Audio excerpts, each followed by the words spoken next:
Bismillahirrahmanirrahim. Assalamualaikum warahmatullahi wabarakatuh. Selamat malam semua, apa khabar?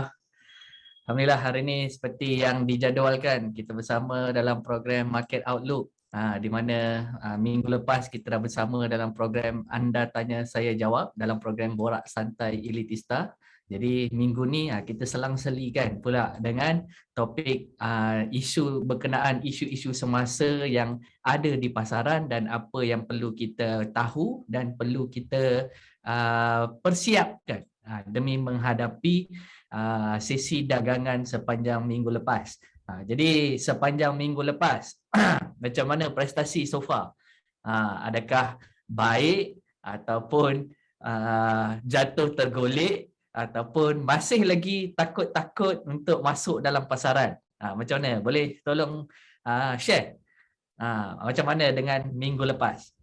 Tapi kalau saya sepanjang minggu lepas, saya nampak pasaran agak meriah, nampak baik. Kata tak adalah nak kata teruk sangat. So far pasaran kita terutamanya tidaklah nak kata ada saham-saham yang membuat kejutan yang besar, kan? Dan kalau siapa yang fokus kepada saham minyak sepanjang minggu lepas, insya-Allah ramai yang akan tersenyum lebar lah, sebab boleh kata hampir semua saham-saham minyak ni memang menunjukkan reaksi yang sangat positif terhadap kenaikan harga minyak. Tapi bukan semua saham minyak ni sesuai untuk kita beli. Kena faham benda tu. Walaupun kita cakap minyak, kan, tapi kalau tuan-tuan perasan, tak semua pun saham minyak yang menunjukkan kata kenaikan.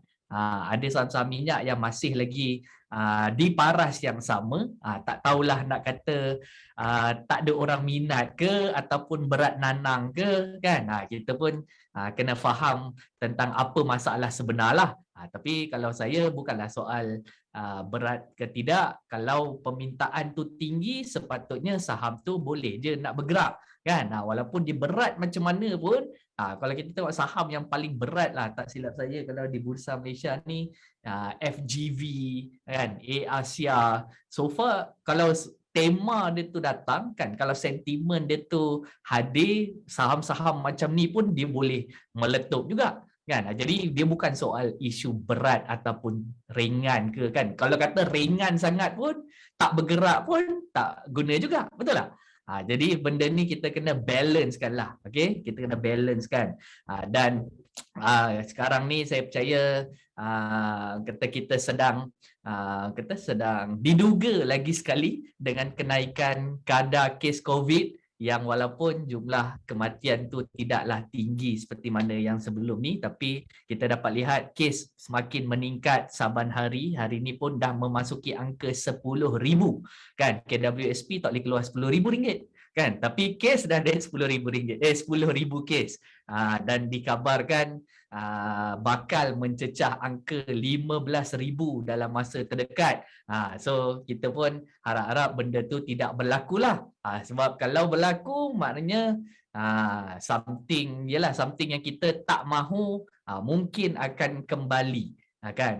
Of course semua orang tak nak lagi sekali berlakunya lockdown, kan? So orang semua tak dapat balik raya, tak dapat nak sambut Ramadan dengan meriah. Dah berapa tahun dah kita terpaksa kata menyambut Ramadan. Kalau saya antara raya dengan Ramadan tu, saya lebih terasa Ramadan lah, kan? Sebab Ramadan ni sebenarnya lebih meriah. Raya ni dia raya awal-awal je.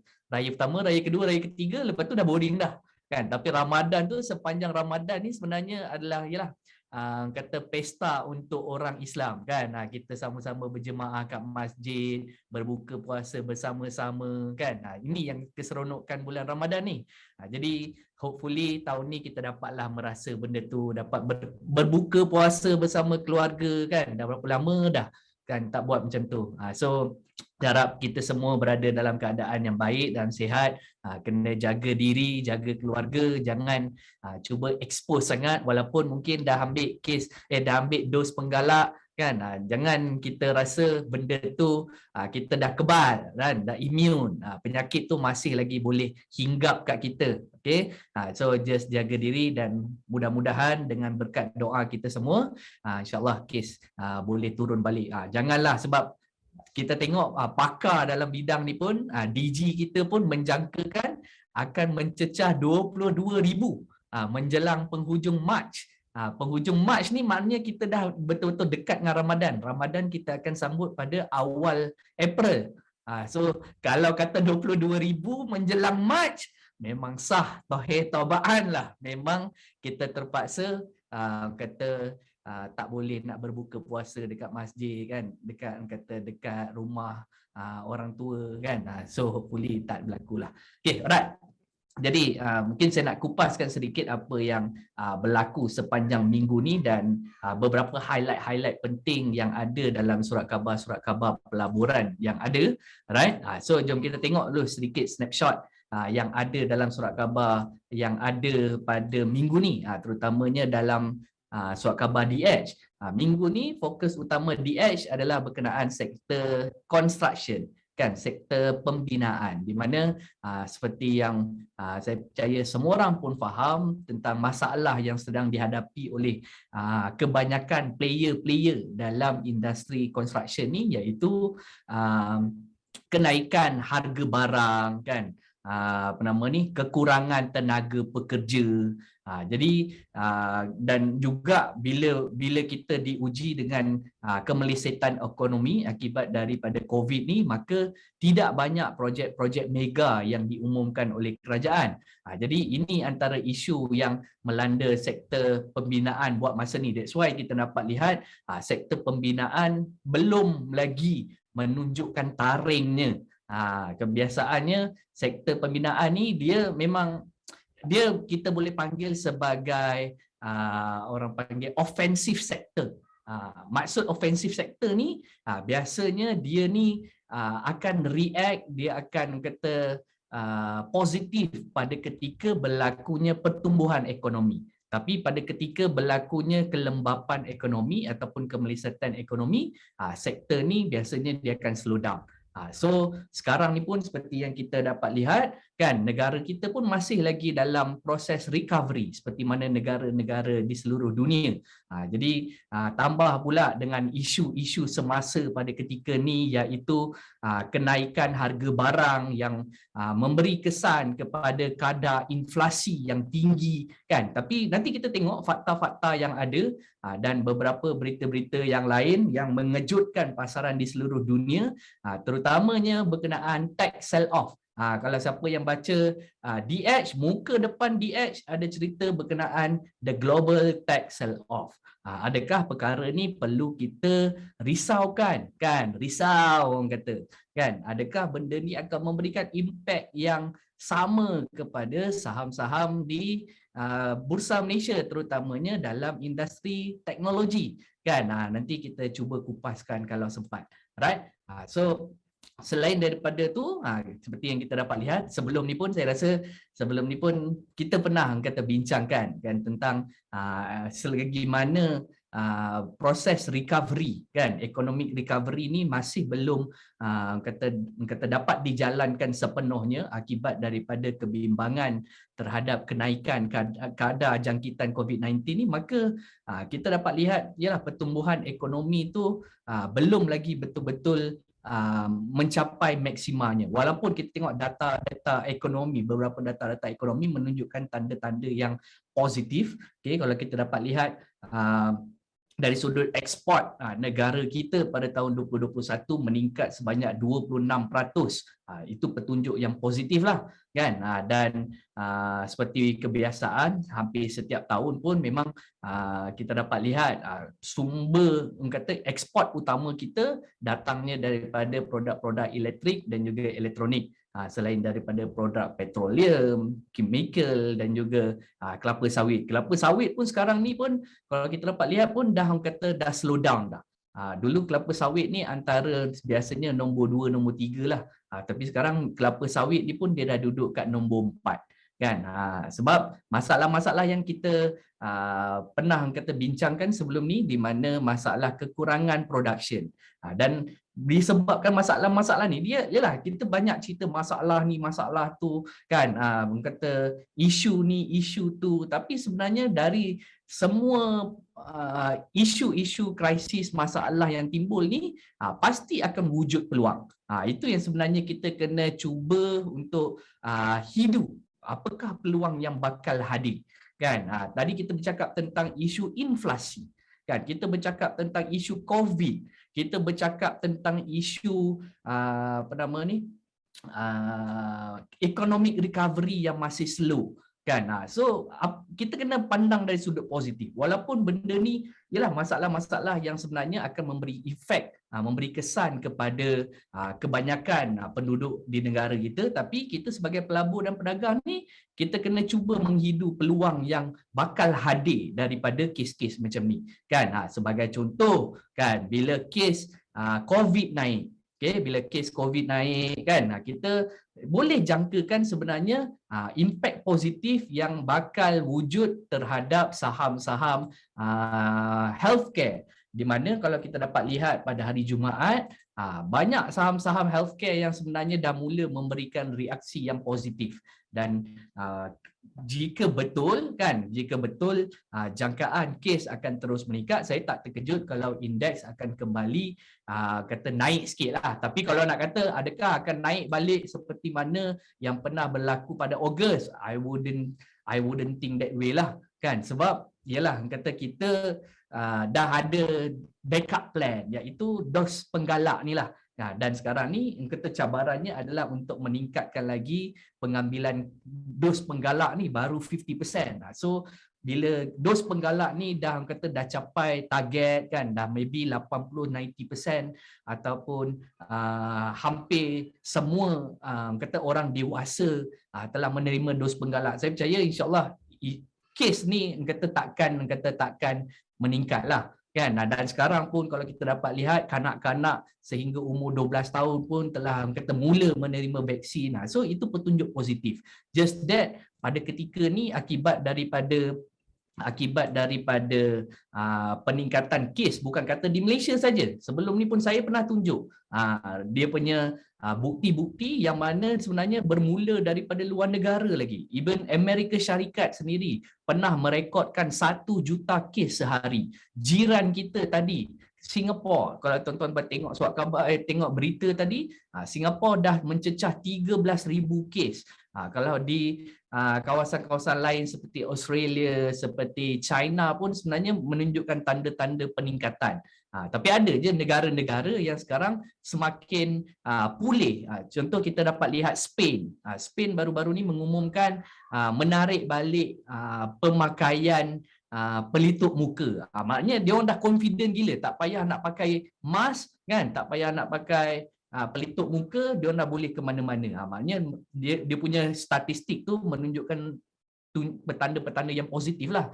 But dalam kenaikan yang berlaku di negara kita ni, saya nampak ada kebarangkalian besar untuk dia cuba untuk meningkat. Sebab yelah, orang akan ride the sentiment. It's not about the profitability of the company ni akan meningkat akibat daripada kenaikan kes. Saya percaya itu bukan faktor utama lah. Sebab hari ni kita dapat lihat punca syarikat-syarikat glove ni kan mengalami kejatuhan disebabkan oleh profitability daripada setiap saham, setiap syarikat-syarikat yang tersenarai ni sebenarnya pun dah semakin menurun. Kita tengok contoh beberapa saham-saham yang berkaitan glove kan. Kita dapat lihat contoh Supermat, Top Glove, Hartalega, ni 3 contoh utamalah. Kita tengok betul ke tidak profitability semakin menurun, nampak? So that's why kenapa saham-saham mereka ni dia memang dah all the way down dah pun. Ianya didorong oleh pelbagai faktor lah. Tengok semua, Top Glove pun sendiri, Hartalega pun sendiri, nampak? Semua is going down kan. Punca dia satu disebabkan oleh average selling price yang semakin menurun lah. kan. Average selling price ni satu efek yang besar, satu parameter besar yang akan memberi impact kepada pendapatan syarikat. Oh sorry, saya lupa nak share screen. Okay, right. So kalau kita tengok semua ni menurun kan, Top Glove, Supermax, Hartalega, okay, semua dah menurun. Punca utama adalah disebabkan ASP kan. Yang kedua disebabkan pertumbuhan syarikat-syarikat yang mula venture dalam business glove ni. Even China sendiri, China sendiri pun senang mendominasi. Kalau dulu Malaysia memang major player dalam pembekalan glove di seluruh dunia, even pernah mencecah 80% market share for the rest of the world. Tetapi sekarang China pun dah mula slowly mengembangkan dia punya market share, meningkatkan market share. Jadi sekarang ni kita dah ada the new kid in town kan, China sebagai pencabar kita. That's why dari sudut sales pun, revenue pun menurun kan, ASP pun menurun. So that's what driving semua pendapatan saham-saham yang berkaitan dengan glove ni pun dalam keadaan menurun. Dan that's why saham-sahamnya pun dah menurun. Dan kalau kita tengok kan, basically kalau kita tengok ini yang kalau kita faham tentang konsep price action discounts everything. Even before the result mula menunjukkan tanda-tanda yang negatif kan. Kalau kita tengok sebagai contoh, kita ambil Supermax, Top Glove, Hartalega ni kan. Kalau kita tengok dia punya trending tu mula menurun bermula quarter 2 2021 kan. Even Top Glove pun sama. Top Glove mula menurun pada third quarter. Kalau kita tengok Hartalega pun mula menurun pada second quarter 2022. Tapi kenapa? Kita dapat lihat sebenarnya reaction tu dah bermula lebih awal.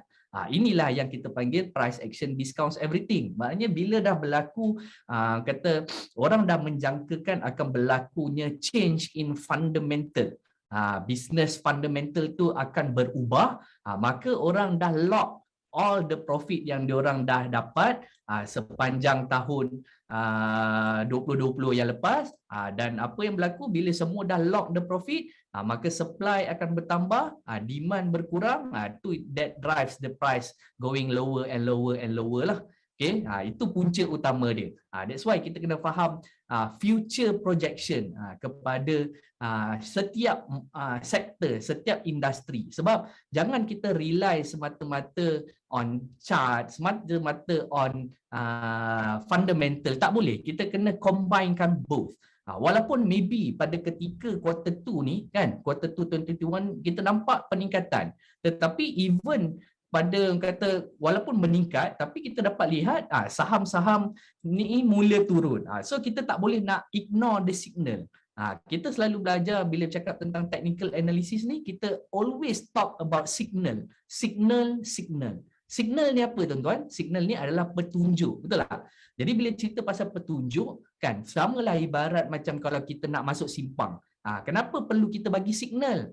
Supaya signal tu dapat dilihat oleh orang lain untuk memberitahu bahawa kita nak buat satu-satu keputusan kan, nak masuk ke simpang kan.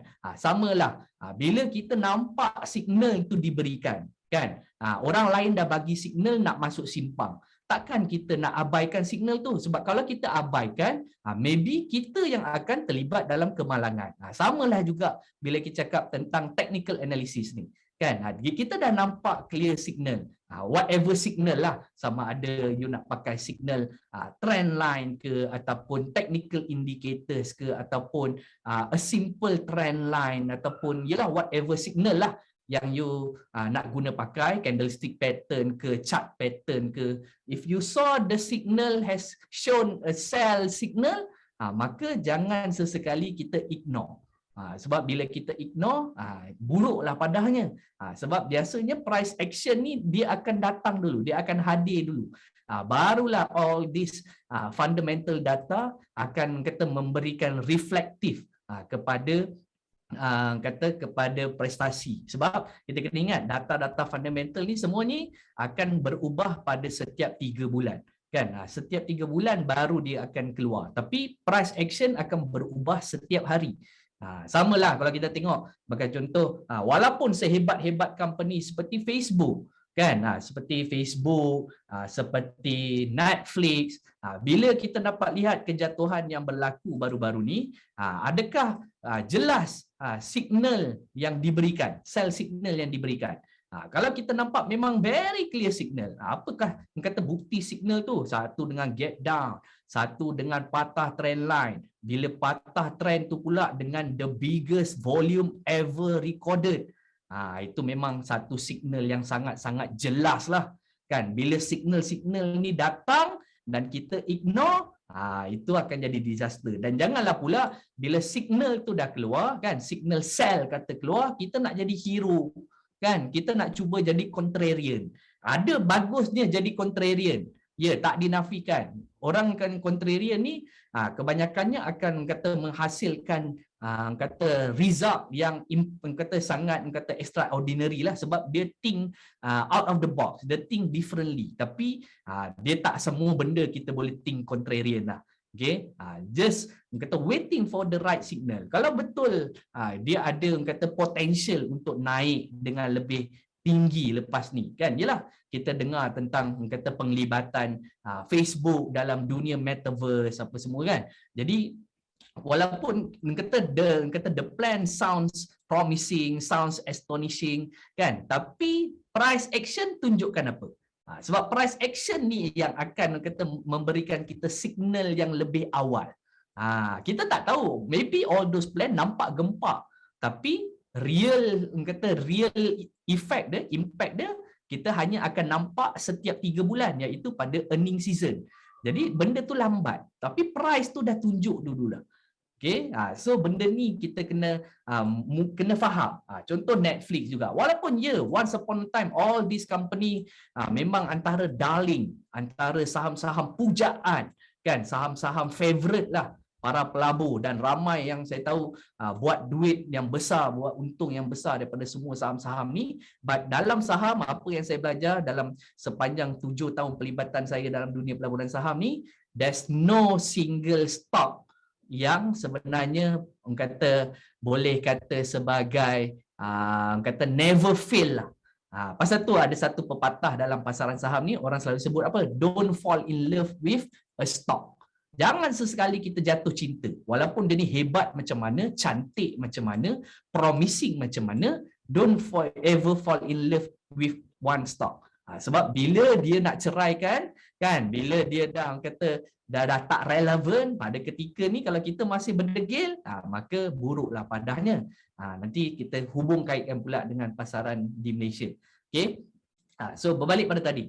Kalau kita tengok kata walaupun berlakunya global tech sell off, kan, kita kena faham apakah yang drive kepada kejatuhan-kejatuhan ni. Dan kalau kita tengok sebagai contoh, kita tengok apa yang berlaku di Nasdaq. Okey, di Nasdaq pada hari Jumaat lepas nampak positif, kan, ada berlakunya kenaikan selepas kejatuhan yang besar akibat kejatuhan Facebook hari itu.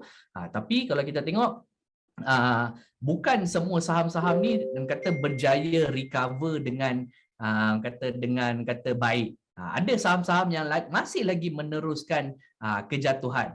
Contoh seperti Apple masih lagi meneruskan kejatuhan walaupun di already announce kata a better good results, tapi yalah kejatuhan-kejatuhan ni bukanlah kejatuhan yang besar. Kalau kita tengok AstraZeneca tinggi turun, tapi kalau kita tengok nama-nama besar so far taklah terjejas sangat. Nama-nama besar ni tidak tak memberikan efek yang ketara.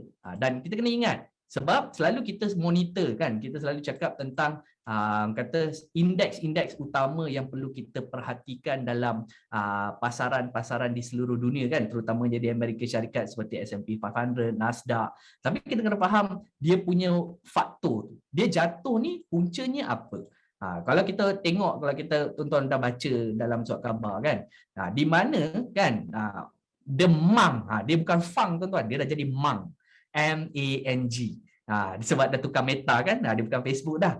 Mang ni iaitu apa nama ni, Meta, Microsoft, Apple, Nvidia, Google, kan. Mereka ni merupakan pemberat yang sangat dominan kepada indeks Nasdaq tu sendiri. Di mana mereka ni sendiri kan, di mana kata diorang ni je menyumbang kepada 34%. Ke 34% punya weightage. Okay, so kalau mereka ni walaupun yang lain semua naik, the whole indeks, komponen indeks tu naik, tapi disebabkan 55 ni jatuh, nampak? Ni you boleh baca as of year 2021, 5 mega caps weight up to made up more than 45% of the fund. Okay, ni weightage dia sebanyak 34.7%. Nampak? Dia punya pemberat ni. Jadi kalau kata if anything happen to any one of them, itulah yang akan memberi kesan yang besar kepada indeks-indeks yang kita track tu tadilah. Tapi dia tak menggambarkan keseluruhannya. Jadi that's why kadang kita dapat lihat Nasdaq naik banyak, tapi saham teknologi kat Malaysia tak naik pun. Kan? Nasdaq jatuh banyak, tapi saham-saham kat Malaysia tak ada kesan pun. Sebab apa? Dia dah kata semakin lama kan, semakin lama kalau kita dapat lihat saham-saham ni terus merekodkan nilai pasaran market cap yang semakin besar, dan apa yang berlaku? Dia punya pemberat, weightage dia ni dah menjadi semakin besar dan semakin besar dan semakin besar. So dia dah tak reflect the real picture of the whole stock market scenario di Amerika Syarikat. That's why kalau kita tengok macam saya cakap kan, tak walaupun kalau kita dapat lihat walaupun ada beberapa saham-saham yang mengalami kejatuhan, Facebook, Facebook, Netflix jatuh teruk, tapi banyak je saham-saham dalam Nasdaq ni yang terus-menerus merekodkan harga yang semakin naik. Contoh Amazon masih lagi berada hampir kepada paras all time high dia. Taklah nak kata jatuh teruk. Kalau kita tengok paras tertinggi Amazon pernah direkodkan, kalau kita ambil maybe 1 year lah. Kalau kita tengok paras tertinggi 3,700, sekarang 3,100. Tak jauh pun beza. Okay, so saham-saham ni sebenarnya masih lagi steady. Kalau kita tengok Apple sendiri pun masih lagi bertahan. Walaupun kita nampak Nasdaq dah jatuh, orang kata crash. Kan, nampak? Kalau tengok saham Apple, kalau kita ambil dalam tempoh 1 tahun, masih lagi berada mampu bertahan di paras tertinggi. So that's why kita tak boleh nak terus assume the whole stock market in the world dah crash. Yes, walaupun kalau kita tengok dari sudut teknikalnya, kalau kita tengok Nasdaq sendiri pun memang dah jatuh banyak. Kan, Nasdaq sendiri pun dah jatuh more than 20% sejak daripada penghujung tahun 2021. Kan, tapi so far dia bukanlah gambaran yang tepat lah. Okay, so far kalau kita tengok Nasdaq dah jatuh roughly dalam 20%. Kan, tapi macam saya kata, dia tak memberikan gambaran yang sebenar tentang the whole saham-saham komponen dalam Nasdaq itu sendiri. Begitu juga kalau dalam S&P 500. S&P 500 pun sama kalau kita tengok komponen ya, saya susun daripada volume, sebab biasanya volume yang besar ni melibatkan saham-saham gergasi di Amerika Syarikat lah. So far kita tak dengar pun kejatuhan-kejatuhan besar melibatkan syarikat-syarikat lain seperti Apple ke, AMD ke, Nvidia ke, tak ada. Microsoft, Intel, kan, semuanya okey. Tapi yang kita dengar hanyalah Meta, kan. Tapi disebabkan Meta ni dia punya market cap dia tu sangat besar, that's why dia punya efek kepada indeks S&P 500 ni pun besar. So benda ni kata disebabkan satu, the whole index tu ketertarik. Jadi dia tak reflect the real scenario lah. Okay, bagi saya itu. Okay, so adakah kita perlu rasa panik dengan kejatuhan-kejatuhan ni? For me, bagi saya kejatuhan-kejatuhan ni pun, dan kalau kita dapat lihat pun, kalau tadi kita sebut tentang semua saham-saham yang berkaitan, contoh kita tengok Microsoft sendiri, Alphabet, Amazon, Meta, Apple, none of this company sebenarnya tergolong dalam sektor semiconductor. Unlike di Malaysia, sebenarnya sektor semiconductor merupakan the biggest driver kepada indeks teknologi. Teknologi di Malaysia ni banyaknya melibatkan sektor semiconductor. Jadi sebenarnya nothing to do. Apa yang berlaku di kejatuhan saham-saham teknologi di Amerika Syarikat ni sebenarnya nothing to do pun, nothing related pun dengan kejatuhan saham teknologi di Malaysia. Jadi kalau kata saham teknologi di Malaysia ni apa pula punca dia? Kenapa dia jatuh? Kan tadi kata tak ada kaitan. Sebenarnya semua ni ada dikupaskan. Tuan-tuan boleh baca benda ni, nampak? Siapa yang baca dia dapatlah. Saya tak naklah kupas panjang-panjang. So nak tak nak you all kena carilah kan. Ceritanya lebih kata faktor utama dia lebih kepada valuation.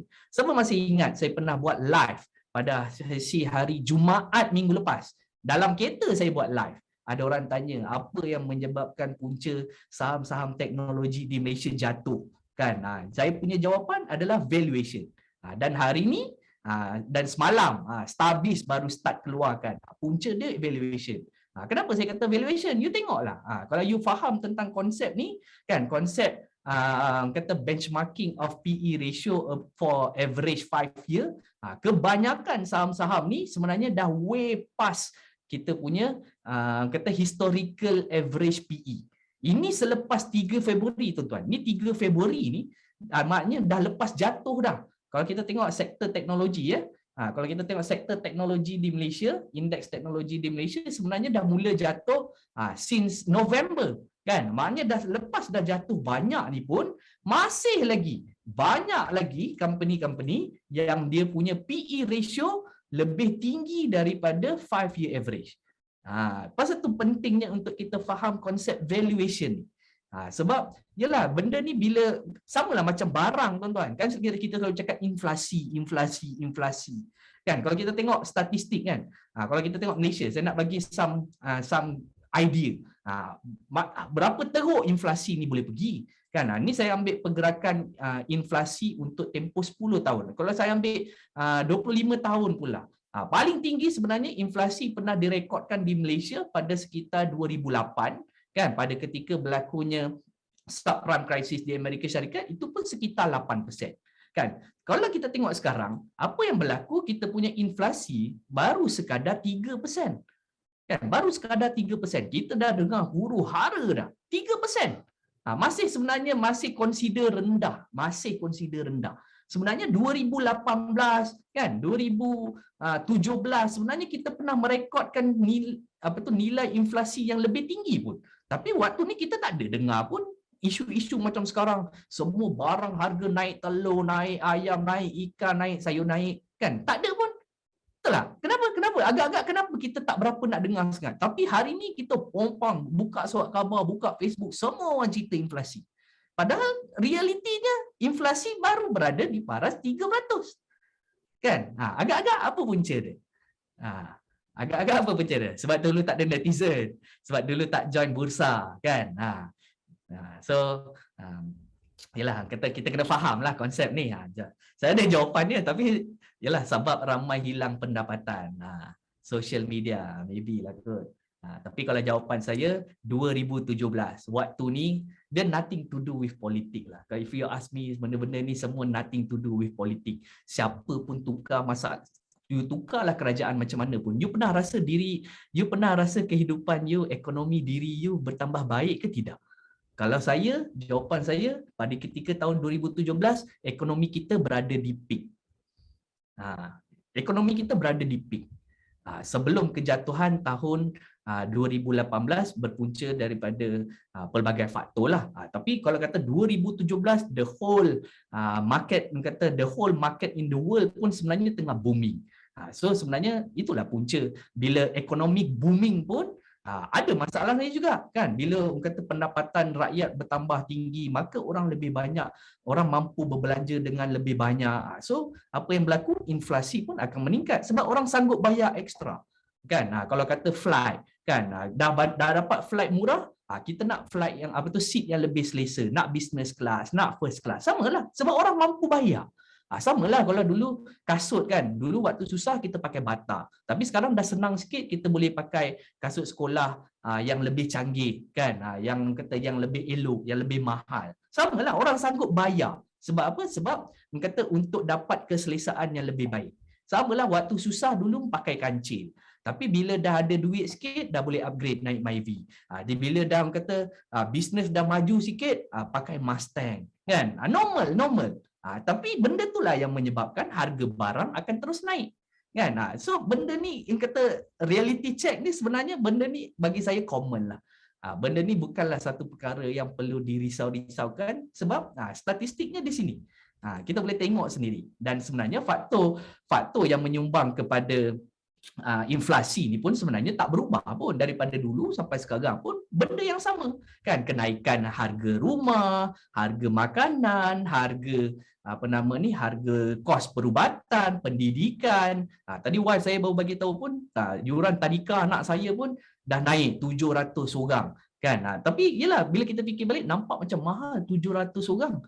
Tapi yalah, orang kata sebab cost of doing business pun dah semakin meningkat kan, sewa tadika tu pun dah semakin mahal. Kata gaji, minimum gaji pun dah semakin tinggi. Tadi pun kalau tengok dalam buletin utama, kata kerajaan kata sedang cuba mempertimbangkan untuk meningkatkan kata basic salary kepada RM1,500. Tapi ramai peniaga, ramai usahawan yang minta benda tu ditangguhkan. Nampak? Sebab nampak, kita nak gaji makin tinggi, tapi kita bila gaji makin tinggi, kita tak nak pula bayar kos kehidupan yang semakin tinggi. Mana fair? Kalau you gaji makin tinggi tapi kos makin turun, peliklah bunyi dia. Dia pelik tuan-tuan, dia pelik.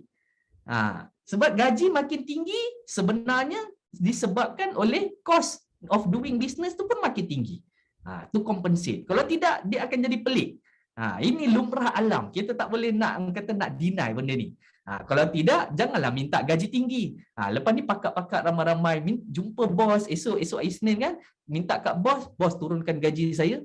Dengan harapan saya dapat harga kos kehidupan jadi makin murah. Cuba you minta. Tengok. Kan? Benda ni tak logik lah. Benda ni tak logik. So benda ni bagi saya a common issue. Bukanlah isu yang besar sangat pun. Okay, tapi kalau you tanya saya bagi dah. Jumaat lepas, siapa yang terlepas, pergi tengok balik sesi live yang saya buat dalam kereta saya buat. Saya kupaskan kenapa saya kata valuation. Dia nothing to do with inflation, nothing to do with kadar faedah. Okay, sebab kadar faedah apa semua ni bukannya benda yang baru. Kan, benda ni benda yang common. Kan, kalau naik pun kadar faedah, kan? So tak semestinya saham-saham ni semua akan menerima impact. Tahu tak tuan-tuan, banyak company-company yang dalam ni dia tak ada loan pun. Dia operate with full cash. Dia tak ada loan. Jadi naiklah kadar faedah pergi 18% setahun pun. Ada company kat dalam ni yang sebenarnya langsung tak terjejas sebab dia tak ada loan. Dia operate with full cash. Nampak? Pasal tu kita kena faham konsep ni. Pasal tu sebenarnya ada saham-saham kat sini sebenarnya masih lagi steady. Tapi bila berlakunya kejatuhan ni lebih bersifat sentimen. Kan? Sentimen tu yang sebenarnya yang drive kejatuhan tu. Bila satu market leader ditarik kan, mengalami kejatuhan, maka semua pun spill over. Tapi at the end of the day kan, kita kena pandai pilih mana satu yang sebenarnya kejatuhan tu sebenarnya merupakan satu peluang, mana satu bala. Tu kena pandai bezakan. Okay? Tak semestinya bila semua jatuh, semua saham-saham ni boleh dibeli. Kan? Saya bagi beberapa contoh lah. Saya bagi beberapa contoh. Kan? Antara benda-benda pelik. Kan? Kalau kita tengok, hampir semua saham teknologi kan, daripada tahun 2021 sampai 2022 naik. Kan, kita ambillah beberapa contoh DNO kan, DNO antara the best performer lah. Tahun 2021 ni memang gila punya best performer.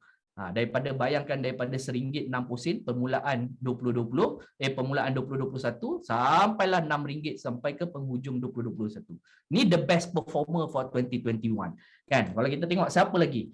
Franken kan, semua naik. Kita comparekan tahun 2021 je, nampak semua naik. Okey, Inari semua naik. Tapi ada juga saham-saham yang dalam kategori semiconductor ni yang tak naik, nampak semua naik ni. Contoh yang tak naik, saya bagi contoh Gtronic 2021 all the way down. Pelik tak? Pelik kan? Kita tengok Kiyasi. Ini semua dalam sektor semiconductor. Nampak? All the way down. Nampak? 2021. Apa punca dia? Kan? Tadi kata semiconductor masih bagus. Kan? Satu peluang. Kan? Ada juga yang sebenarnya kata sebenarnya dia punya efek tu tak sama. Nampak? Kesem. All the way down. 2021. Kan? That's why kita kena pandai pilih lah. Kan, kena faham macam mana nak memilih mana satu, macam mana nak mengenal yang mana satu permata, yang mana satu kaca. Sebab jatuh, semua jatuh. Kan? Semua ni jatuh. Tapi bila jatuh, kat mana kita nak mengenal yang mana satu permata, yang mana satu kaca. Kan? Ini dia punya key point dia. Sebab kalau semua orang dapat kenal, semua orang dah kaya raya tuan-tuan, tak perlu orang bekerja pun.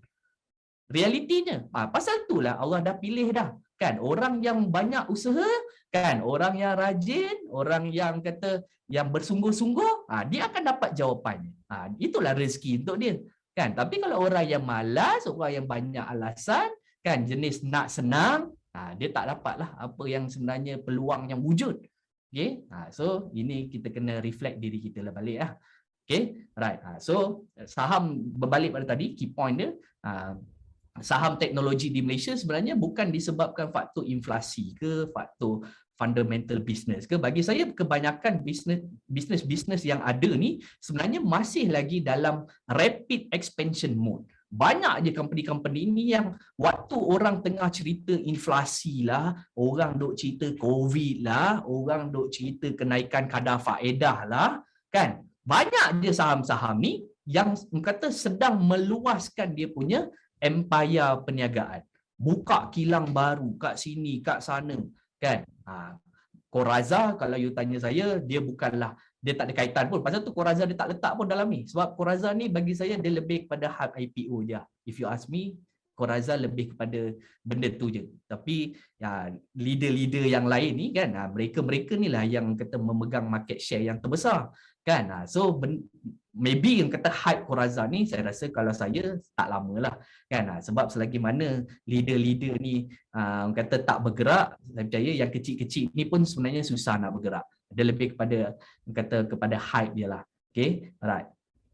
So itu dia punya itulah. Okay, dalam surat khabar juga banyak juga yang highlight tentang kenaikan kadar minyak. Kan, faktor yang menyumbang kepada kenaikan harga minyak yang mendorong kepada yang mendorong kepada kenaikan saham-saham energi, saham-saham minyak. Kan, jadi persoalannya adakah kenaikan harga minyak ni mampu sustain ataupun tidak? Tak guna dia naik laju hari ni, lepas tu dia jatuh tergolek. Sebab kena ingat, inilah orang kata lumrah alam. Mana yang naik laju, dia akan turun laju. Okay?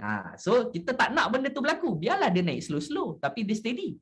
Daripada dia naik laju, waktu dia jatuh kita tak perasan. Itu lagi bahaya. Kan? Sebenarnya ramai yang rugi. Bukan pada saham-saham yang slow and steady yang selamat.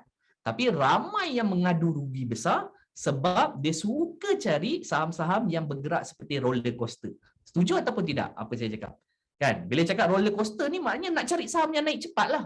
Tapi maybe bila tersalah strategi, kan, dia nak beli tu, dia FOMO, dia kejar saham tu, bila saham tu dah berada di puncak, waktu itulah dia baru beli. Dan apa berlaku? Bila dah kenaikan tu berlaku dengan sangat tinggi, maka kejatuhan pun akan berlaku dengan sangat besar lah. Ramai orang yang sebenarnya mengadu rugi besar sebabkan saham-saham macam tu. Betul tak? Kan? Tak ada saya jumpa saham yang orang kata yang slow and steady ni yang menyebabkan you rugi besar. Ada tak so far siapa yang mengalami rugi besar dalam saham-saham seperti Greatech, saham seperti Inari, saham seperti DNO, kan, saham seperti Franken, Hexstar, ada? Nilex, ada? Tak ada kan? Tak ada pun. Sebab inilah realiti dia. Kan? Inilah realiti dia. Kita sukakan saham yang yalah macam roller coaster, kita sukakan adrenaline rush. Tak salah, saya nak kata salah pun susah. Kan? Sebab benda ni hal masing-masing lah. Ada orang suka, ada orang tak suka. Tapi kebanyakan, saya kata kebanyakan orang, dia punya masalahnya bila terlibat dengan saham-saham macam tu lah. Kan? Alright? Okay. So tadi berbalik pada harga minyak. Dan antara saham yang biasanya favorite dalam saham minyak ni Bumi Armada, tapi dia tak syariah. Tapi nak menunjukkan harga minyak kini dah berada di paras $90.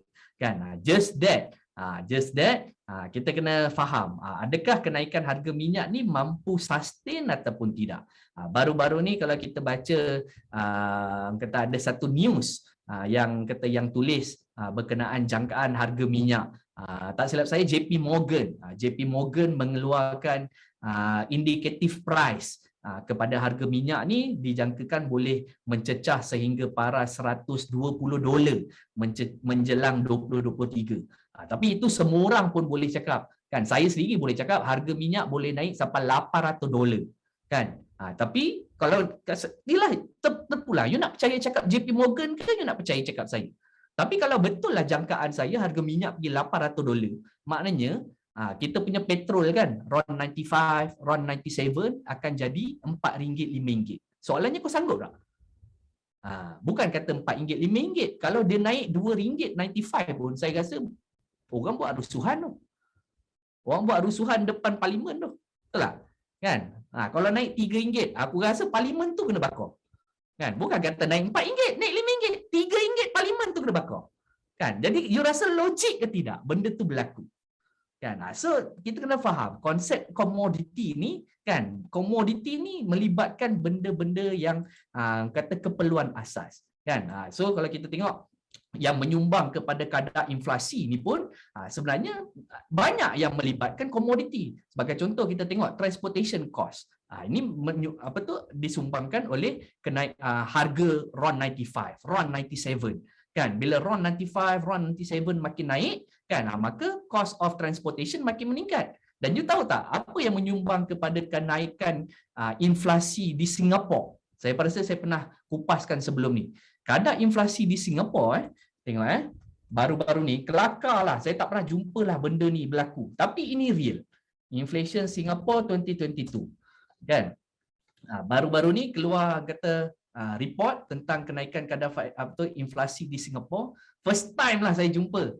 Tapi dia punya punca tu, tahu tak punca dia apa? Bukan sebab harga makan makin mahal, harga harga barang mentah lebih mahal, tidak. Tetapi lebih kepada increase in services.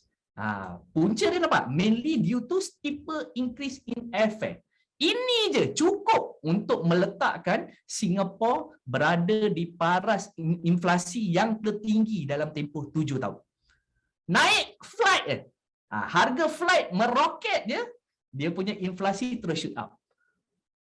Dan kalau harga minyak terus bertambah dan terus naik dan naik dan naik, dia akan menyumbang kepada benda ni. So you nak benda ni berlaku tak? Of course dia cakap, sekarang saya nak kalau boleh harga minyak naik 800 lah, supaya harga dayang boleh pergi RM8. Kan?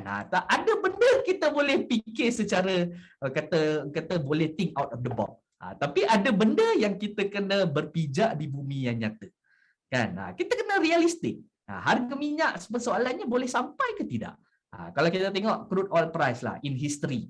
Kita buka, jom kita tengok in history berapa kadar kata harga minyak paling tinggi lah pernah direkodkan, kan? Paling tinggi, rasa-rasa paling tinggi. Saya ambil maksimum lah. Paling tinggi pernah direkodkan pada tahun 2008, iaitu 140 je tuan-tuan. 140 je. Lepas tu kau tengok, bila harga minyak naik shoot up, kau tengok kan saya cakap hukum alam ni mudah tuan-tuan. Allah dah jadikan kata ciptaan alam ni memang sangat cantik. Kalau benda naik laju, kau tengok macam mana dia jatuh laju. Simple as that dia. So kalau takutlah kenaikan yang berlaku sekarang ni pun sebenarnya dah memuncak. You boleh imagine tak apa akan berlaku next? Ini history repeat itself. Kita boleh cakap history repeat itself. Ini benda yang boleh berlaku. So kita kena realistik lah. Harga minyak ni sampai ke mana boleh pergi. Kan? Kita kena faham juga what drive harga minyak ni naik. Sekarang ni maybe kenaikan harga minyak lebih didorong kepada apa? Agak-agak.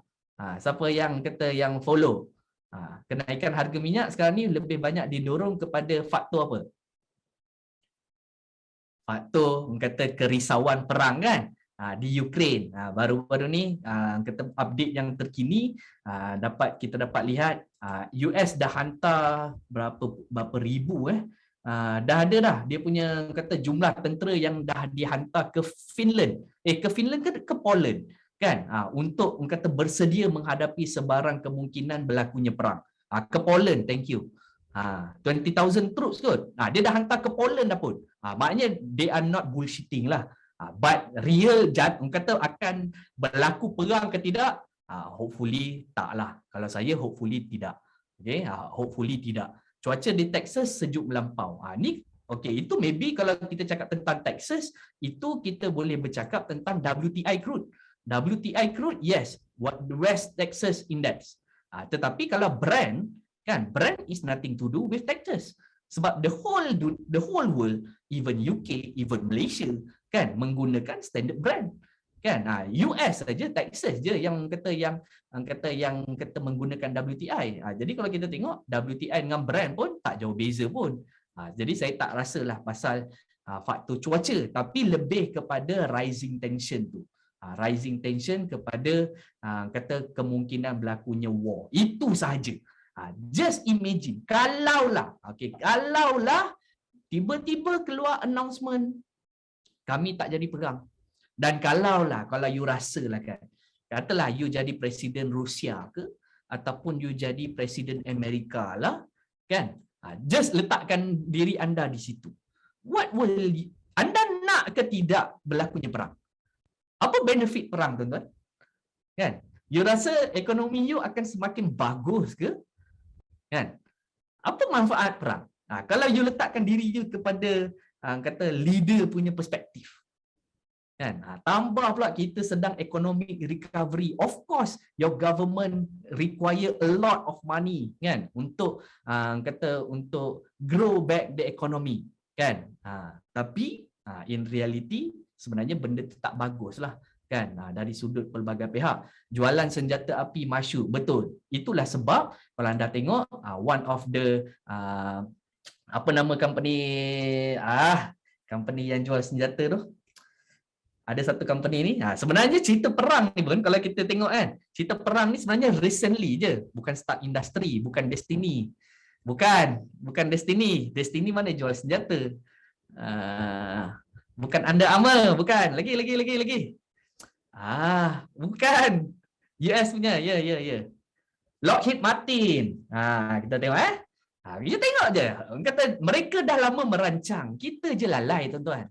Kau tengok saham dia kan dah mula bergerak since when? Daripada November lagi. Harga saham Lockheed Martin ni dah mula bergerak sejak November lagi. Kita je yang lalai.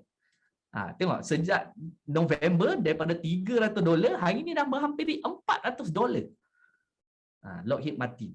Sedangkan berita pasal war ni sebenarnya baru je keluar. Kan? Bila first time you dengar cerita pasal war? Saya rasa maybe early January tu lah. Tapi price dia dah mula react since when? See. Kan? Ni lah dia. Betul cakap. Benda ni kalau kita tengok, kita boleh faham lah. Kita boleh understand what will be kata the effect.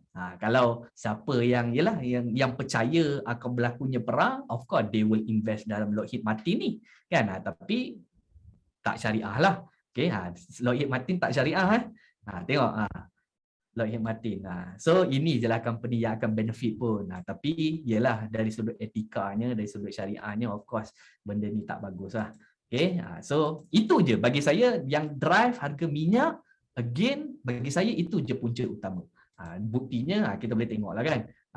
Tak ada, saya tak nampak faktor lain. If you ask me about supply versus demand. Supply versus demand bagi saya ialah kata tak ada nak kata yang boleh mencetuskan kenaikan terhadap harga minyak ni. Okey, kalau nak kata tiba-tiba ada terputus bekalan minyak ke, kan tak ada. So far kata bagi saya apa yang saya nampak, kalau kita tengoklah contoh, kita boleh tengok crude oil inventory. Okey, kalau kita tengok crude oil inventory sekalipun kan every week akan keluar result ni. crude oil inventory. Setiap minggu akan keluar news tentang crude oil inventory kan. Economic calendar. Okey. Kita ambil crude oil inventory setiap hari Rabu. Okey, setiap hari Rabu. Rabu malam dia akan keluar crude oil inventory. Ni. Ni. Okey ya. Okey, ni. Gasoline inventory. Okey. Kalau kita tengok kan. Crude oil inventory bagi saya tak ada lah nak kata something yang kata merisaukan. Kan? Sebab kata so far tak nampak nak kata under supply yang besar ke ataupun over supply yang besar ke, tidak. Okey. So far yalah dari sudut inventory semua tak ada masalah kan. Dari sudut kata bekalan tak ada masalah. Shortage tu tak berlakunya masalah. Just that orang nampak sebab memang normal lah bila berlakunya sentimen perang macam ni, bukan kata minyak saja yang biasanya naik. Biasanya yang akan ikut turut naik ni juga adalah harga emas. Sebab normal. Sebab bila orang datang rasa risau kan disebabkan oleh sentimen perang apa semua ni, people will tend to get into a much safer bet.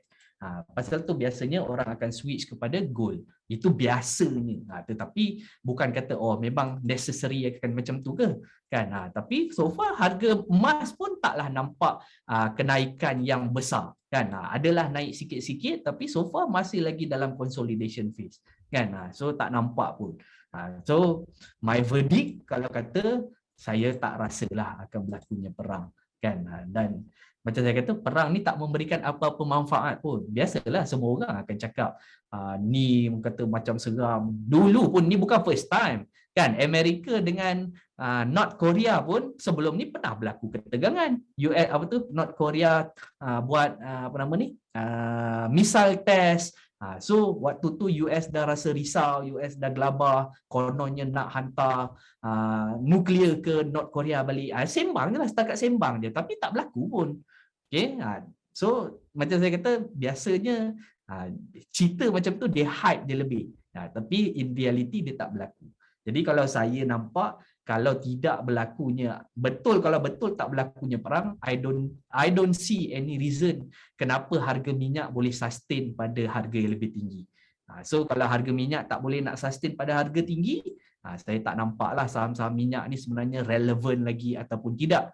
Okay? So kena hati-hati tu je. Bukan saya kata jangan beli saham minyak, tidak. So far nampak masih okey sebab harga minyak masih steady. Kan, harga minyak kalau kita tengok masih lagi berada di paras all time high. Bukan all time high. Kata 7 years high. Sekitar $90 kan. Ini 7 years high. Maknanya tak pernah lagi kenaikan ni direkodkan sejak tahun 2014. Last time harga ni pernah sentuh 2014. Sebelum berlakunya kejatuhan besar dari paras $110 sampai ke paras $20.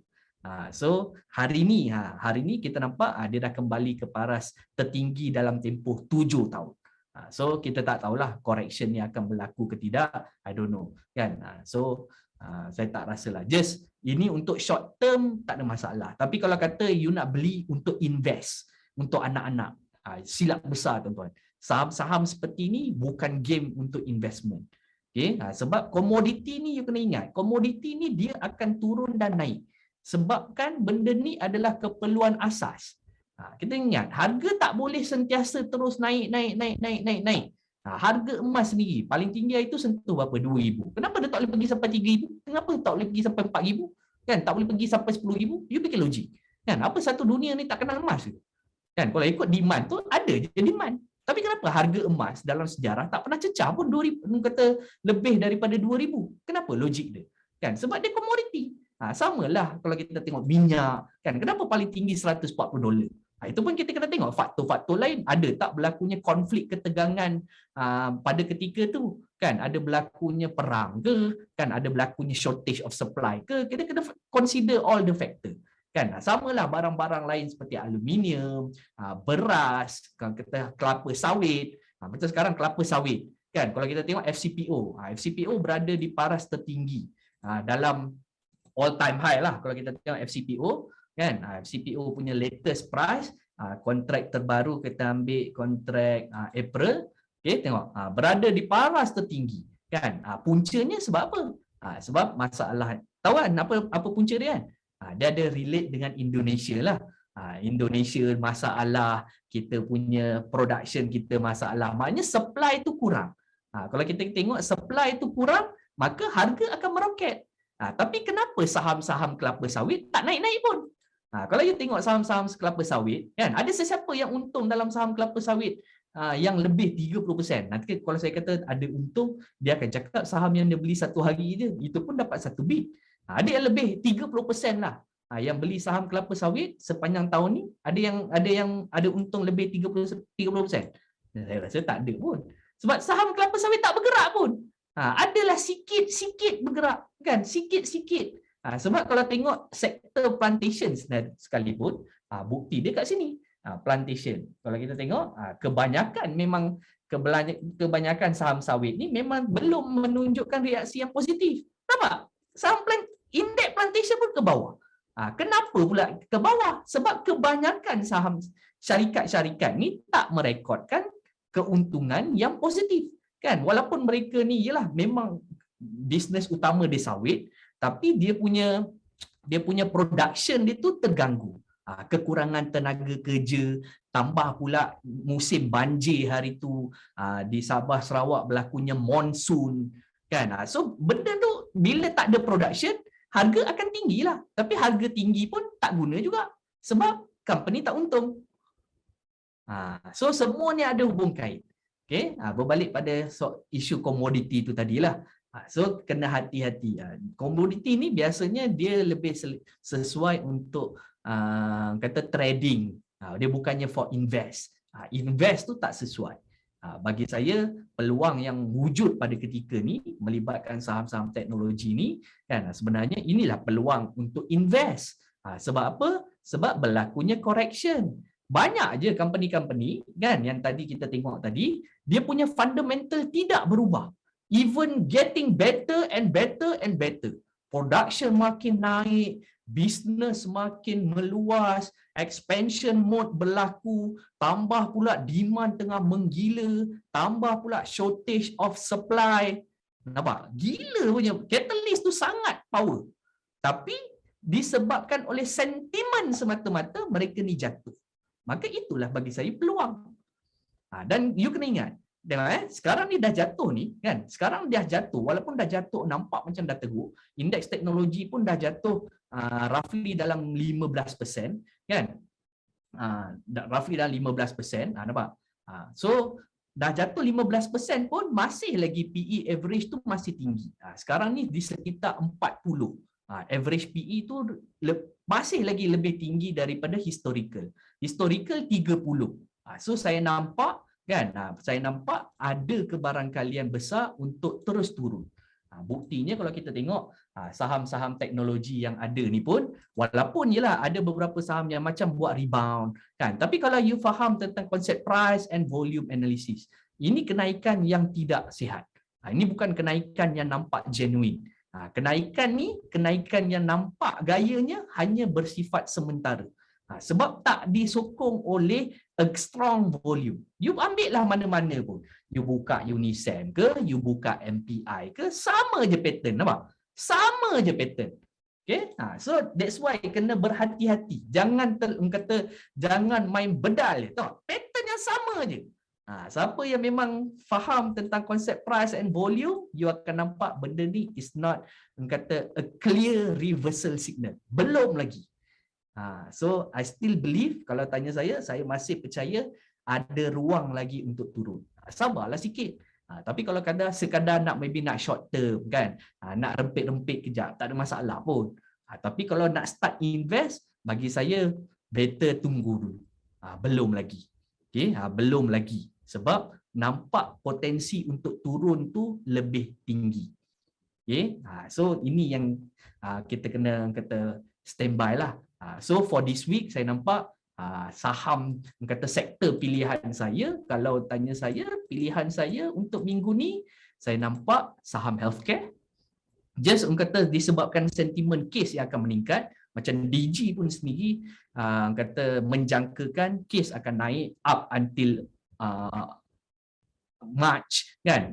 Peak dia dijangkakan 22,000 pada penghujung March. So saya percaya peluang akan wujud dalam saham-saham healthcare. But be careful lah, sebab bila cerita tentang saham healthcare ni, kalau tersalah pilih pula yang jenis manipulatif, yang jenis spekulatif, silap-silap air bulan kau kena balun kan. Carilah saham-saham yang selamat sikit kan, yang kita tahu supply and demand dia masih okey, bisnes dia bukan bisnes yang kata scam kan, bisnes dia masih okey, cuma dia punya income tu menurun disebabkan faktor ialah permintaan yang berkurangan, average selling price yang menurun.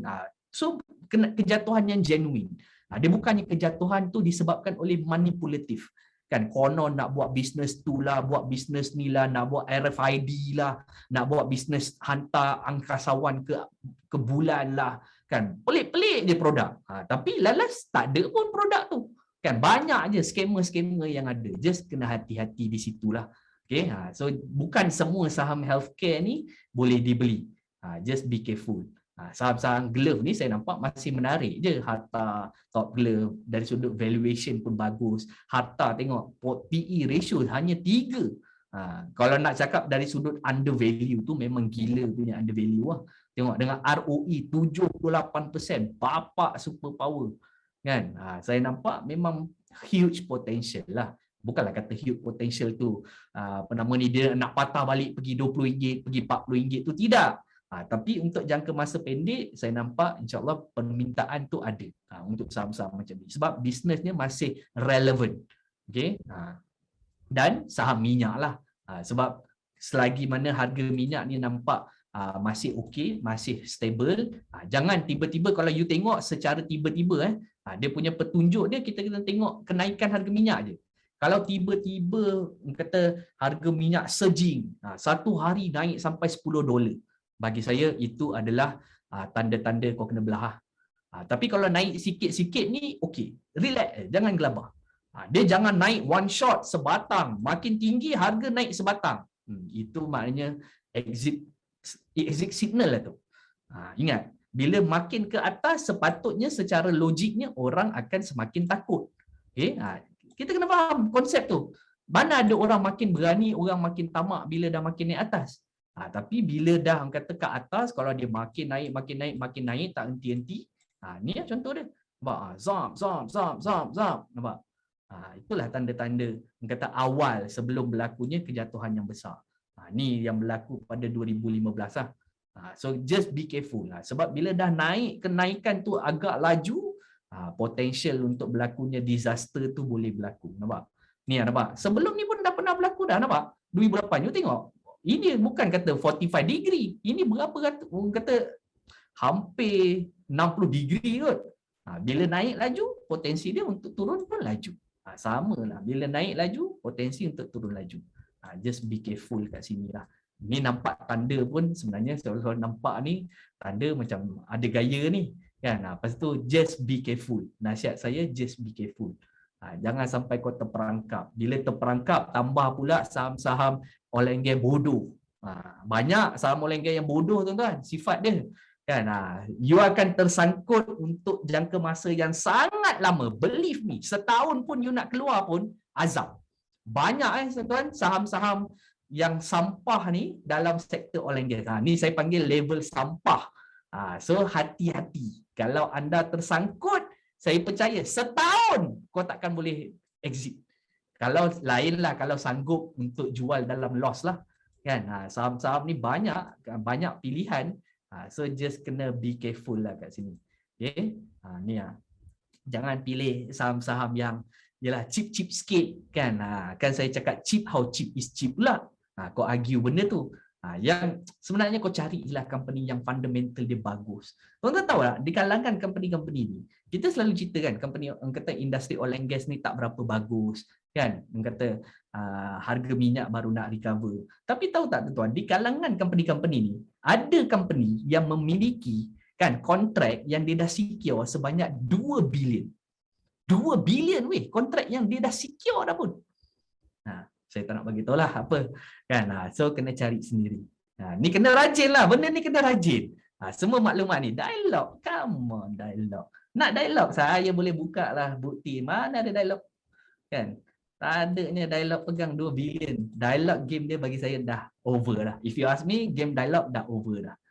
Sebab dialog ni income dia banyak daripada pengerang. Tapi bila dah kata, yalah, projek pengerang dah siap, sekarang ni dia ride on the rental, bagi saya dia dah tak boleh nak masuk macam dulu lah. Kontrak, kalau cerita pasal dialog ni, saya tak rasa, dialog ni dia tak ada nak kata secure kontrak besar dah. Saya nampak lebih kepada dia ride, dia ride orang menggunakan fasiliti yang dia bina dekat pengerang. So kalau kita tengok ada cerita kat sini. Tak ada. Ada tak cerita pun. Ada satu company yang 2 bilion weh, 2 bilion. Saya tengok kontrak dia pun, harga dia pun memang masyuk lah. Cari kan. Jadi lah kena rajin lah kan. Dia sebenarnya art ni semua ni you kena faham. Semua ni available here. Kalau you tanya saya, adakah ni saya dapat insider info ke? Tidak. Dia bukan soal insider info. Kau ada insider info tapi tercedok pun tak guna. Ramai yang saya tahu ada insider info bukannya makin untung, makin tercedok adalah. Kan? So, dia bukan soal insider info, but the art of analyzing financial statement ni lah. Sebab semua maklumat-maklumat ni ada. Bunga raya, mana mungkin bunga raya ada kontrak? You faham tak apa bisnes bunga raya? Bisnes bunga raya bergantung kepada production minyak. Jadi mana ada kontrak? You kena faham logik dia. Pasal tu you kena faham bisnes. You kena faham bisnes, tuan-tuan. DNEX ni dia pengeluar minyak. Untung dia ni bergantung kepada kalau lagi banyak minyak dihasilkan, lagi tinggi harga minyak, maka lagi besar untung dia. Itu dia bukannya kontrak. Maknanya you kena cari siapa yang terlibat dengan kontrak. That's why you kena faham dulu bisnes. Saham ni kalau mudah lah, orang main tengok-tengok chart, orang boleh meramal masa depan. Buat apa penat-penat nak pergi kerja? Semua orang berhenti kerja lah. Kalau mudahnya macam tu. Kan? Kena cari. Tak mungkinlah jawapannya, tak mungkinlah DNEX. Kan? Tak mungkinlah DNEX sebab DNEX pengeluar minyak. Come on, tuan-tuan. Aduh. Okay, pergi cari apa dia. Seperti saya bagi hint. Nak tunjuk value dia tu ialah harga dalam murah. Kan? Harga minyak pun baru nak start mendaki. Kan? Business power. Apa lagi kau nak? Kan? So kena carilah. Patut cakap bila ada krisis, macam mana teruk pun krisis, mesti ada peluang. Mesti ada peluang. Sabalah tadi orang cakap saham teknologi jangan sentuh. Kan? Tapi sebenarnya gila punya peluang ni. Ada company-company yang kat sini dah lah tak ada hutang, business makin expand. Kena cari ya. Aduh, takkanlah Velesto. Aduh. Velesto tu tak Velesto tu business dia apa? Aduh. Velesto. Kalau Velesto ada kontrak 2 bilion saya jual ni janggut. Yinsen, kau takkan beli pun. Saya percaya kau takkan beli. Sebab Yinsen harga dia RM5. So tak guna kalau aku nak sembang saham-saham yang kau tak beli. Kan? Kau takkan beli. Sampai ketua lah kau takkan beli saham ni. Believe me. You takkan beli. Kari je lebih Yinsen konon. Kau takkan beli. MISC. Tak payah sebutlah kalau kau tak beli. MISC. Company macam ni normal. Kan? Company macam ni kalau ada kontrak 2 bilion, 3 bilion tu normal. Pasal tu saham dia RM5, saham dia RM7. Ini saya cakap tentang saham chip-chip. Saham chip-chip tapi kontrak 2 bilion. Aduh. Ada MPM admin. Aduh, kesian admin. Cari min lah dividen banyak. Macamlah investor nak simpan untuk dapat dividen. Kan? Cari tuan-tuan. Itulah kata trik dia. Okay. So untuk minggu ni saya nampak potensi 2 ni lah. Bagi saya, if fokus kepada 2 sektor ni, saya nampak insyaAllah ada potensi. Yang lain saya tak nampak dalam masa terdekat ada apa-apa kata good news, good prospect. So far saya tak nampak lah. Okay. Yang lain kalau nak kata sektor consumer ke, sektor besi ni maybe ada sebab kalau kita tengok tadi lupa saya nak komen tentang harga besi. Saya nampak ada bunga-bunga harga besi ni macam nak bergerak bunga-bunga. Tapi kita tengoklah dulu adakah dia kata logik ke tidak harga bunga pula. Harga besi ni sedang meningkat ke tidak kan? Contoh kita tengok aluminium kan. Kalau kita tengok harga saham P Metal, of course dia akan bergantung kepada harga aluminium kan. Tengoklah harga aluminium dah hampir kembali ke paras all time high. Nampak? That's why kalau kita tengok saham-saham seperti P Metal, PMB Tech kan berada di paras tertinggi dalam sejarah. Dia bukan soal mahal ke murah. Kau beli saham 10 sen, nak naik 11 sen pun separuh mati tak guna juga. Baik beli saham RM6 tapi boleh pergi RM6.20. Nampak? Sebab dia kita kena faham apa faktor dia. Nampak? Sebab harga aluminium tengah mengganas. Banyak lagi saham-saham aluminium, saham-saham yang berkaitan aluminium yang masih baru nak start. Dia baru keluar spark hari Jumaat. Okay? Hari Jumaat tu nampak macam baru nak spark. Kan? So carilah. Kan? Banyak. Boleh fokus lah. 3 saya bagi. 3 sektor tak habis makan lah. 3 sektor ni insyaAllah ada chance lah. Just fokus. Tak payah gelabah-gelabah nak cari biskut lah. Huatai. Aduh. Kau orang tengah krisis, tengah naik harga komoditi, kau nak cari harga biskut. Come on. Kan? Kadang kita ni masalah kita kat situ lah. Nak juga cari sitos. Alah. Nak cari senheng. Alah. Dah terceduk. Tengok. Orang tengah fokus kepada sektor yang sedang booming. Kan? Catalyst yang sedang power. Tapi kita punya diversion tu, kita punya fokus tu diverted. Sebab kita tak tahu what to look for. Sebab kita tak faham pun what drive the market. Lepas tu dalam berita pun, contoh dalam investing.com ni pun tengok. 5 things to watch. Kenapa dia perlu keluarkan artikel-artikel macam ni? Sebab apa? Sebab untuk kita fokus. Maknanya tentang apa? Tentang harga komoditi, tentang kata data ekonomi yang bakal umum. Dan minggu ni tak silap saya, Malaysia bakal keluarkan data ekonomi iaitu fourth quarter for GDP. Fourth quarter GDP akan keluar di Malaysia. Adakah dia akan memberi kesan? Jawapan saya tak. Harga dah reflect dah pun. Kalau tanya saya, agak-agak GDP kita positif ke negatif? Kalau anda lah, jangkaan anda. GDP kita akan positif ke negatif? Kenapa positif? Kenapa positif?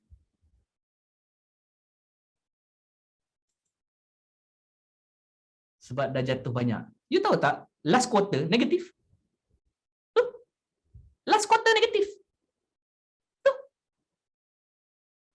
Last quarter yang baru ni. Baru keluar bulan September. Last quarter negatif.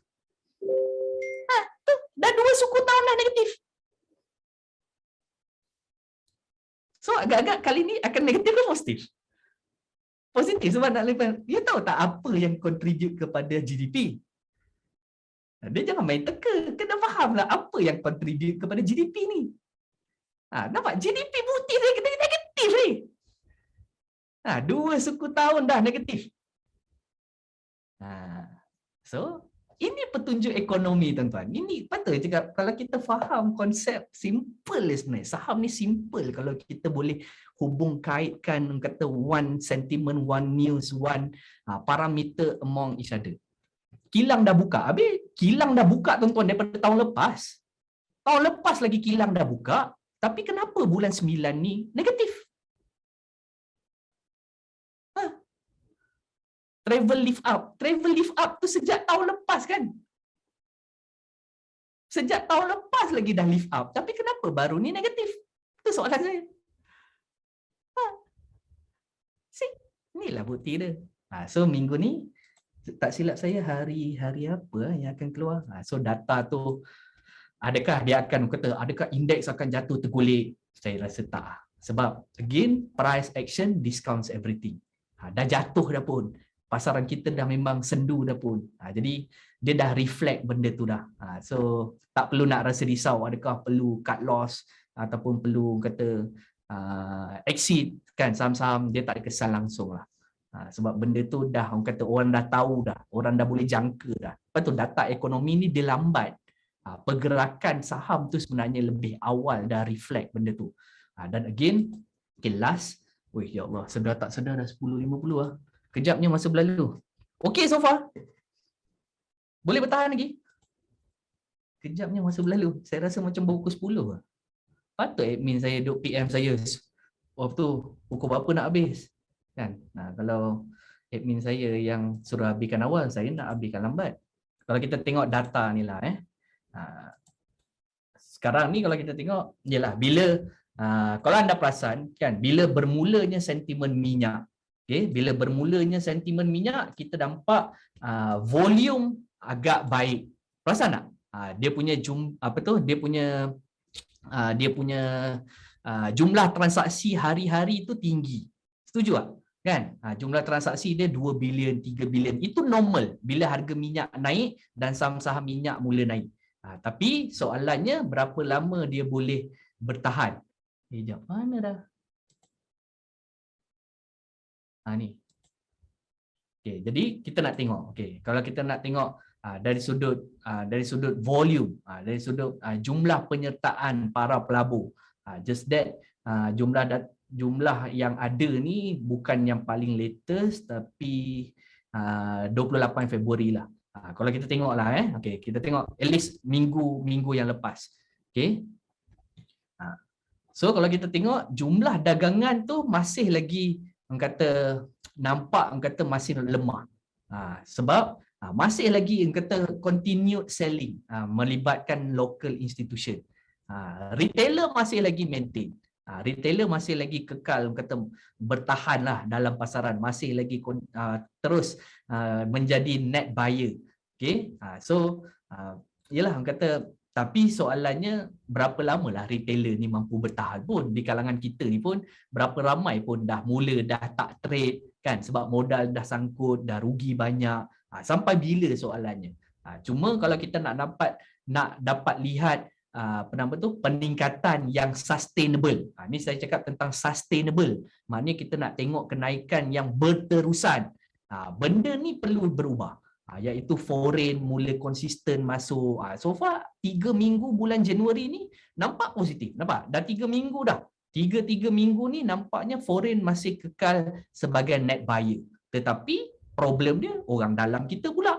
Kan, local institution. Agak-agak sebab apa? Agak-agak sebab apa? Kan, kenapa local institution ni dah 3 minggu berturut-turut menjadi kata net seller? Kan, ni dah elok dah masuk market, bagus. Kan, yang ni pula buat hal. Kan, maybe nak pilihan raya lah kot. Maybe benda ni akan berterusan. You need to understand. Kalau tengok foreign shareholding ni pun dah berada di paras terendah. Saya dah tak nampak ada kata huge drawdown lagi, saya tak nampak lah. Dia dah memang kata dah bottom lah tu. Saya tak nampak dah. Sebab kebanyakan kalau kita tengok ke mana hala tuju foreign fund. Foreign fund ni banyak masuk ke sektor mana? Cuma kalau kita tengok kat sini, nampak? Foreign fund banyak masuk ke kawasan yang pertama adalah financial service. Bank. Pasal tu you perasan tak bank banyak naik? Kan? Bank banyak naik. Dan kalau kita tengok indeks financial. Kita kena tengoklah benda ni. Sebab ini data-data yang ada. Bursa financial. Apa guna data ni tapi kita tak guna pakai? Lepas tu kita kena relate kan semua benda ni. Financial pula. Nampak? Kalau kita tengok tapi taklah berlaku kenaikan yang banyak pun kalau kita ambil sejak 2021 kan, bermula daripada 2021 kata kejatuhan, lepas tu naik kan. Puncanya kalau kita tengok minggu lepas paling banyak kita dapat lihat ke arah financial service. Jatuh banyak kalau kita tengok siapa yang membuatkan dia jatuh banyak. Kalau kita tengok local institution kan, local institution banyak dump harga bank. Tapi siapa yang tadah? Foreign yang tadah. Nampak? Kan? Tapi itu bukan menarik minat saya, kita tak beli pun. Yang menarik minat saya ni. Ni. Nampak tak ni? Tengok yang lain semua net seller kan dalam energi kan. Tetapi nampak siapa yang masuk kat sini? Foreign. Nampak? Dan daripada banyak ni kan industri produk biasalah sebab industri banyak sektor dalam tu. Tapi kalau oil and gas dia satu ni je. So saya nampak ketara lah dia masuk dalam energi tu. Dan dalam saham mana pula dia beli energi ni, kita nak tahu juga kan. Banyak duit dalam energi ni dia masuk dalam saham mana. So kalau kita tengok sejak dari kita ambil year to date. Okay, so kalau kita ambil year to date, ini local institution tak berminat, foreign institution. Okay, foreign institution year to date, investment dia so far tak ada pun nak kata minyak. Sebab yang banyaknya public bank, P-metal, ni bukan minyak. Dia banyak masuk PChem je. Tak ada makna je local foreign institution nak masuk Samaidin. Weh, kalau dia masuk Samaidin memang bongok lah bagi saya foreign institution tu. Kan? Dia takkan masuk saham-saham macam tu kan. So far saya nampak PChem je lah kot. Tapi PChem pun bukan dalam energi. Tak nampak pun. Tak ada pun saham-saham yang nak kata energi yang diorang balun. Sebab ini positif. Tak ada. So far tak tahu. Up until 28 Januari year to date, tak ada pun saham oil and gas kan. Okay. Teringin nak minum teh tarik dengan saya? Jom. Saya okey je. Jom esok. Esok saya free. Siapa nak? Kita lepak dekat Enjoy's Corner. Lepas asar. Tak boleh lepas asar. Malam lah malam. Malam esok saya free. Jom. Siapa nak? Ada hibiscus ke? Tak nampak pun hibiscus. Ada? Kat mana hibiscus? Ini jual. Ini net sell. Sorry. Foreign. Mana foreign? Foreign.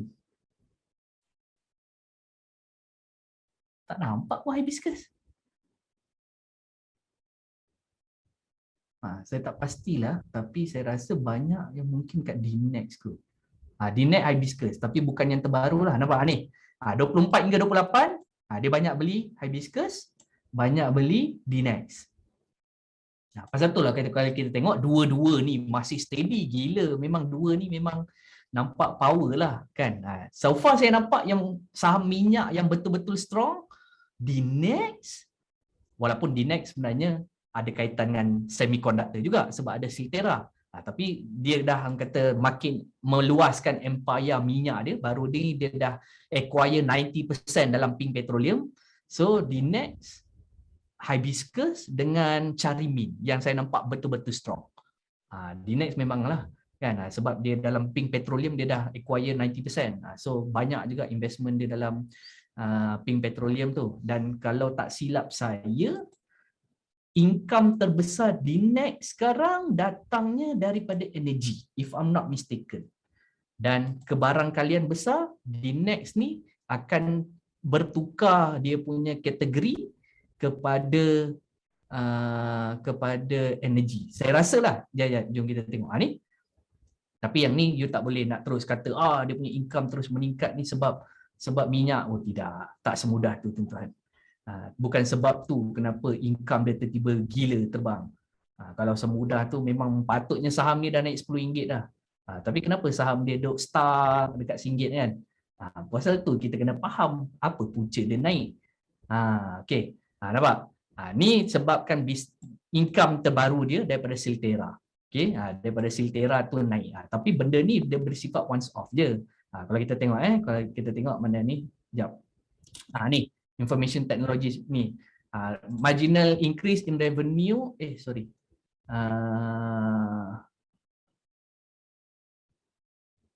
sebab business consolidation je nampak. Dia consolidate Pink dengan Siltera, so income daripada Pink dengan income daripada Siltera pun dimasukkan dalam third quarter punya revenue. That's why tiba-tiba kita nampak kata jump yang besar dalam ni. Okay, so itu dia punya tu. But again kalau kita tengok income daripada sektor lain, sekarang ni nampak energi dengan teknologi ni dia kata, tapi tak boleh nak kata ni juga.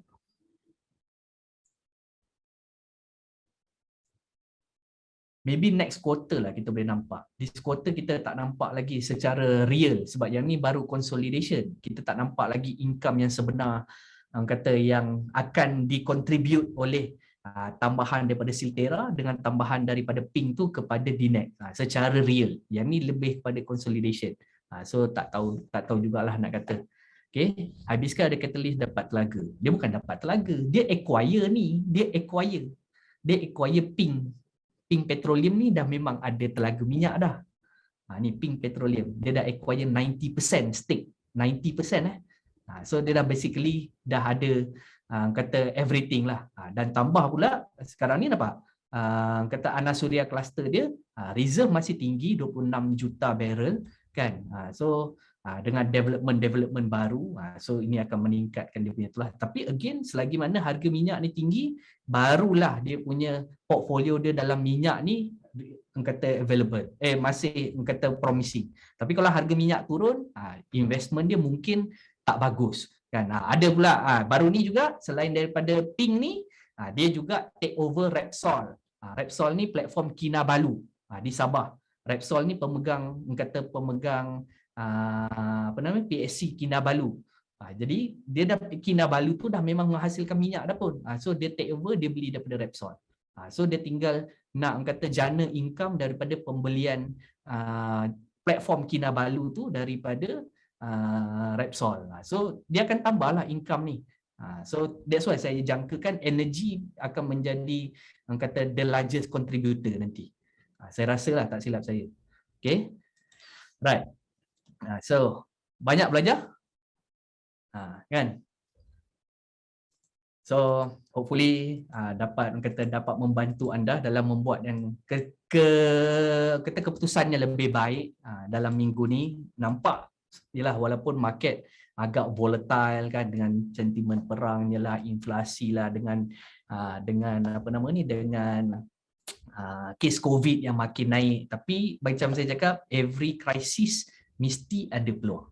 Okay, every crisis mesti ada peluang. So yalah, how we look at things lah. Kadang kita nampak satu-satu benda ni kita nampak macam disaster, nampak macam teruk kan. Tapi orang yang ada ilmu sebenarnya insya-Allah dia akan melihat kata peluang tu dengan lebih jelas. Just that kena banyak membaca, kena banyak kata membuat kajian. Pasal cakap kalau you jadikan kata yalah macam tadi you nampak kan macam mana saya membedah financial report ni. Kalau you nampak macam senang. Tapi saya pun sama je seperti mana kebanyakan anda. Kalau nak kata saya ni background accountant ke tidak? Saya background ekonomi ke tidak? Saya background business ke tidak? Tak ada. Saya punya background adalah engineering. Jadi saya tak pernah belajar pun financial report ni sejak daripada kecil. Tadika saya pun tak pernah ajar pun. Ada tak sesiapa tadika yang mengajar macam mana baca financial report? Tak ada kan?